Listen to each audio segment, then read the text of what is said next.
urusan sendiri lupa mau makan apa gitu. Iya.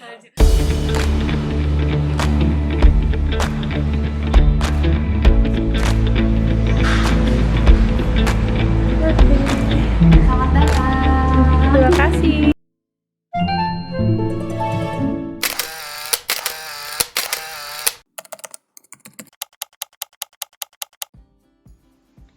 Halo, assalamualaikum teman-teman. Apa kabar? Semoga sehat selalu. Udah lama banget ya kita nggak ketemu. Dan masih di Elva Nulisda, segmen Main di Bogor, episode 1.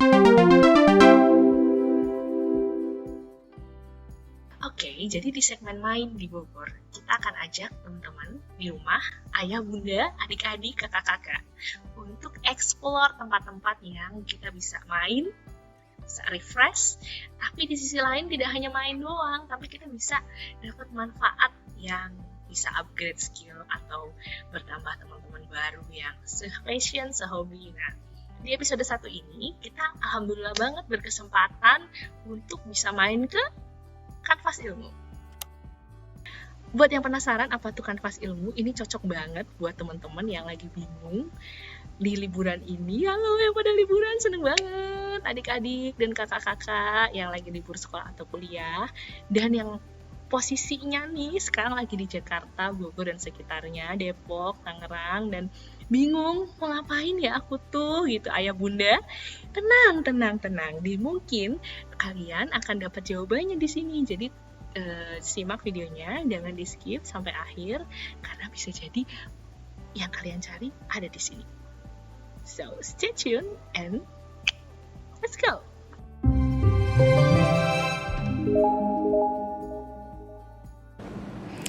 Halo Pak Oske. Ini manggilnya Pak Oske atau Kak Oske ya? Kaos gue bisa, kaos gue bisa. Oke deh, biar Kalau enak. sama anak-anak biasanya dipanggilnya kaos ke.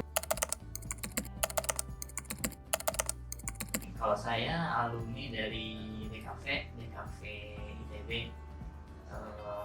Angkatannya dulu angkatan 2003, terus lulus 2009. Karena dulunya di DKV, sebenarnya dulu di Bandung itu karena kerja juga dulu, karena kerja jadi desainer.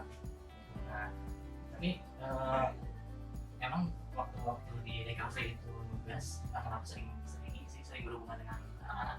Misalkan ada tugas komik, bikin komik buat temanya itu tentang anak-anak. Terus tugas akhirnya juga tim pembelajaran buat anak-anak. Nah, pada akhirnya di 2009 waktu itu ngajar, waktu itu diajak oleh alumni ITB juga, almarhum Bang Indonovo. Istilahnya apa ya, konseptornya sekolah alam. Jadi yang merintis dari nol banget sekolah alam dulu, pertama itu di Ciganjur, itu beliau dan timnya gitu. Kemudian 2005 beliau buka di Parung, namanya School of Universe. Nah, dulu saya ngajar di situ gitu, di School of Universe. Ngajar di situ sampai 2014. Nah, menariknya di School of Universe itu dia itu sekolah bisnis, dan dia mewajibkan anak-anaknya sama gurunya juga untuk bisnis gitu. Wow, Jadi masih ada ya Pak sampai sekarang? Masih ada sampai sekarang. Oh wow, pengetahuan baru juga nih buat kita. Ada di Parung berarti ya Pak? Iya. Oke. Dan sebenarnya waktu itu juga sudah ada minat juga untuk pengen mandiri, ngapain gitu, bisnis. Nah, setelah resign dari SOU, ada sedikit jeda sih, karena kan sambil nyoba-nyoba gitu, sambil ngedesain gitu. Nah, jadinya waktu itu ada teman juga sama SOU juga. Sebenarnya ide awalnya itu justru dari beliau gitu. Wow. Tapi beliaunya pindah kota ke Bandung gitu. Nah, terus waktu itu masih ada hubungannya juga dengan SOU sih, memang salah satu timnya Pak Ledonovo itu namanya Pak Hendy. Nah, akhirnya saya joinan sama beliau. kejajan sama beliau bikin kanvas ilmu. Nah, itu tahun 2015. Terus kalau kita lihat di IG itu kan ada juga yang ada di BSD. Nah itu bisa dijelasin mungkin Pak apa sih bedanya atau masih sama atau enggak dulu deh pertanyaannya? Sebenarnya masih sama sih. Kebetulan waktu itu ada lumayan ada tabungan dana gitu.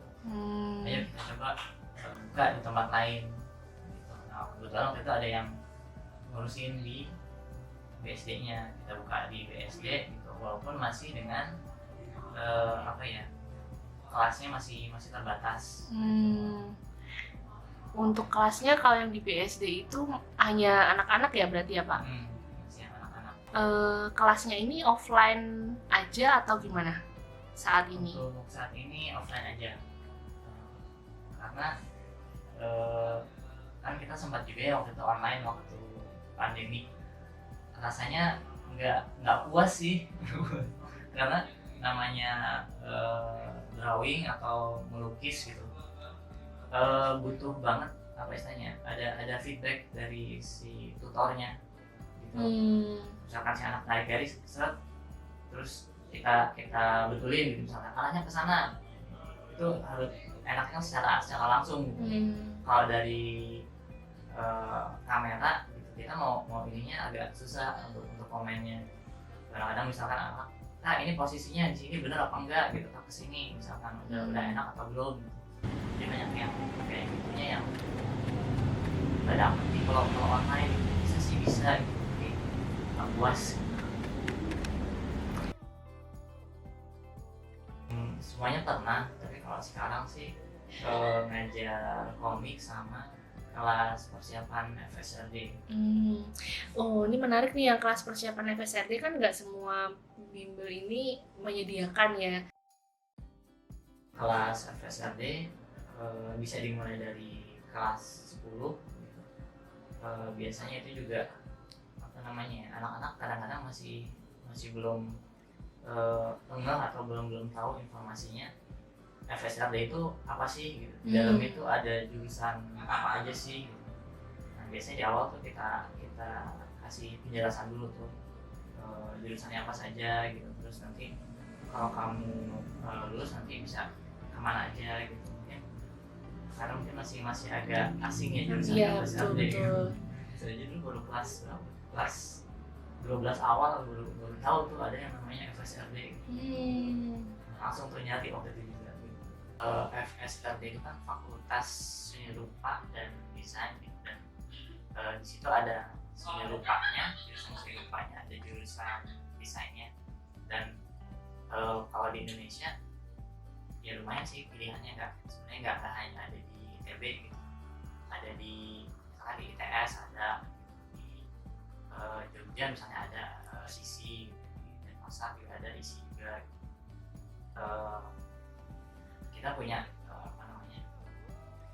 ada database kampus-kampusnya gitu, nanti anak-anak bisa lihat gitu. Untuk alternatif lainnya gitu, misalkan saya pilihan satu mau kemana, yang kedua yang mana.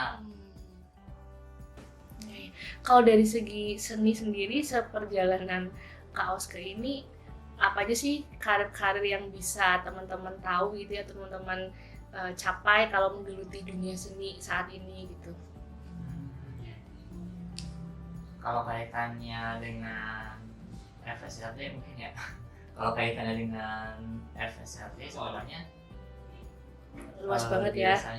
Biasanya saya justru nyuruh anak-anak itu, coba kamu lihat di sekitar kamu, di ruangan ini aja, di ruangan ini kamu tengok kiri kanan gitu ya, semuanya gitu.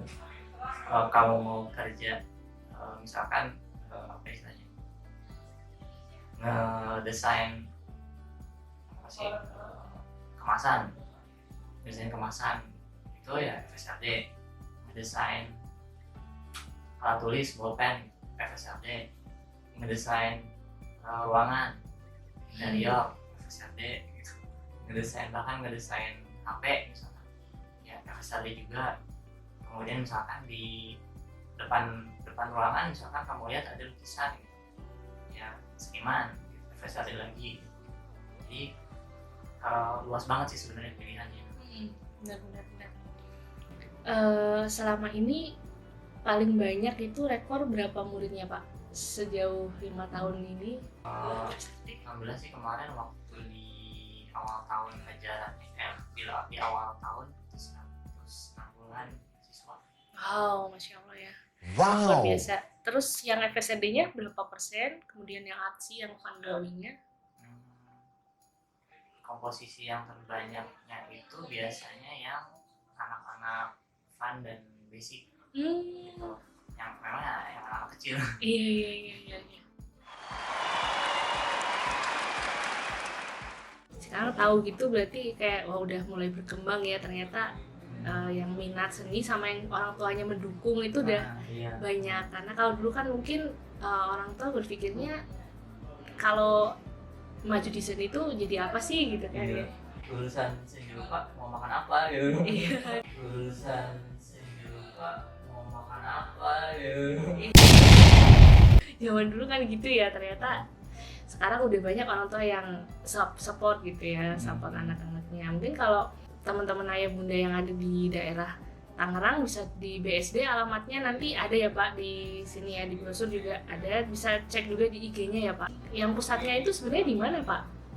Di sini duluan karena Oh, di Bogor duluan. pusatnya yang di Bogor teman-teman. Jadi kalau mau yang di Bogor bisa ke sini. Nanti akan buka lagi mungkin ya Pak ya. Amin. Oke. Cita-citanya. Kalau dari Pak Aske sendiri untuk planning terdekat nih ada acara apa aja ya Pak? Dari Kanvas Ilmu, karena kan kita mau liburan nih, terus juga mungkin mau tahun ajaran baru. Mungkin bisa di-sharing ke kami nih Pak, ada apa aja rencananya? Kalau terdekat sih di bulan Juli ini kita ada agenda liburan berkarya. Nah itu untuk anak-anak dari usia 4 sampai 12. Jadi ada 4 activity nanti yang bisa dilakukan di sini. Ada menggambar di kertas, mewarnai, kemudian di kanvas, melukis di kanvas, terus melukis lampion, sama satu lagi itu melukis pot. Itu mulai kapan Pak? Sepanjang bulan Juli. Sepanjang bulan Juli. Aktivitasnya akan diadain di sini juga ya? Iya. Di Kanvas Ilmu Bogor ya. Nanti kalau berminat tinggal hubungin ke admin. Nanti di admin akan disetting jadwalnya. Jadi jadwalnya fleksibel banget. Oh wow, menarik ya, disesuaikan dengan aktivitas karena siapa tahu mungkin mau berlibur kemana gitu ya Pak ya. Terus kalau untuk pameran sendiri ada rencana atau udah pernah mungkin Pak? Nah ya, soalnya kita juga rencana mau pameran perdana nanti di bulan Desember. Oh oke, Desember berarti akhir tahun ini ya? Iya. Mudah-mudahan lancar ya. Nanti kita akan dapat infonya bisa dari IG mungkin Pak ya? Iya. Jadi mungkin yang belum follow bisa nih teman-teman follow IG-nya kanvasilmu.official ya Pak? Iya. Oke, mungkin ada ini Pak, apa yang mau disampaikan ke ayah bunda atau teman-teman di rumah tentang Kanvas Ilmu? Apa ya? Nanti di bulan Juli kita akan ada event liburan berkarya. Kita nanti akan main-main, kita akan melukis di beberapa media, jadi nggak cuma satu media, tapi di 4 macam media. Nah ini bisa diikuti nanti oleh anak-anak usia 4 sampai 12 tahun. Jadwalnya nanti silahkan langsung kontak ke Kanvas Ilmu. Nah kemudian juga untuk kalau ada kakak-kakak yang kelas 10, 11, 12, nanti di bulan Juli kita juga buka gelombang baru untuk yang persiapan FSLD. Jadi kalau kamu berminat untuk masuk ke Fakultas Seni Rupa atau Desain, boleh kalau mau persiapan ikutan di sini. Pas untuk persiapannya karena kan butuh waktu juga ya Pak. Jadi Ya, gelombang baru terus pas tahun ajaran baru, jadi tepat banget ya untuk segera. Dan mungkin nggak banyak ya Pak kuotanya ya atau gimana? Karena kan intensif juga ya ketika satu kelas itu kan nggak banyak orang gitu ya, jadi mungkin Kalau satu kelas kuotanya 6 orang. tuh. Dan ada berapa kelas ya Pak yang FSRT saat ini Kalau dibukanya? kita sesuaikan juga sih, biasanya satu hari itu 1 sampai 2 kelas, maksimal 2 kelas. Maksimal 2 kelas, jadi mungkin teman-teman yang emang minat bisa segera amankan seatnya ya, karena Nah, cerita Untuk juga intensif. untuk yang FSRT, ujian untuk FSRT itu kan memang ujian drawing ya, ujian gambarnya itu manual bukan digital. Kalau istilahnya apa ya, namanya menggambar itu bukan ujian teori gitu, walaupun pakai kertas dan pensil gitu, tapi jangan bayangkan seperti ujian misalkan pilihan ganda kita tinggal ngitumin gitu, atau misalkan yang esai kita nulis. Enggak, bayanginnya kayak kita tuh ujian lari. Itu ujian praktek gitu, bukan ujian menulis. Nah, di mana ujian praktek itu butuh yang namanya skill. Iya betul. Persiapannya itu persiapan skill. Artinya kalau kamu mau masuk FSRD tapi jarang gambar gitu, skillnya nggak akan kebangun. Gitu. Jadi sebenarnya lebih awal lebih baik. Jangan sampai nanti soalnya suka kejadian juga, misalkan sebulan sebelum ujian, Kak bisa intensif nggak? Gitu. Nah, kita kan garuk-garuk juga gitu. Iya ya. Maksudnya kalau ya alhamdulillah kalau misalkan gambarnya udah bagus gitu. Kalau misalkan gambarnya masih banyak PR gitu, kita nggak punya waktu untuk melatih gambarnya itu gitu, Kak. Oke, jadi teman-teman ya, ini langsung nih testimoni asli dari alumninya. Jadi teman-teman pasti bisa dipercaya dan valid. Jadi apalagi beliau ini nanti langsung yang akan membantu teman-teman untuk upgrade skill dari menggambarnya. Jadi mungkin itu ya teman-teman. Terima kasih Kak Oske untuk waktunya. Terima kasih kembali. Oke, jadi itu tadi ngobrol-ngobrol kita sama Kak Oske, owner dari Kanvas Ilmu dan sekaligus tutor untuk kelas komik dan kelas FSRT. Terima kasih banyak teman-teman yang udah menyimak. Jangan lupa kita ada part 2 atau episode 2. Kita akan ngobrol-ngobrol dengan para tutor dari Kanvas Ilmu. Juga kita akan ngobrol-ngobrol dengan kakak-kakak admin dari Kanvas Ilmu Bogor serta dari Kak Pangga. Beliau adalah kurikulum dari Kanvas Ilmu Bogor.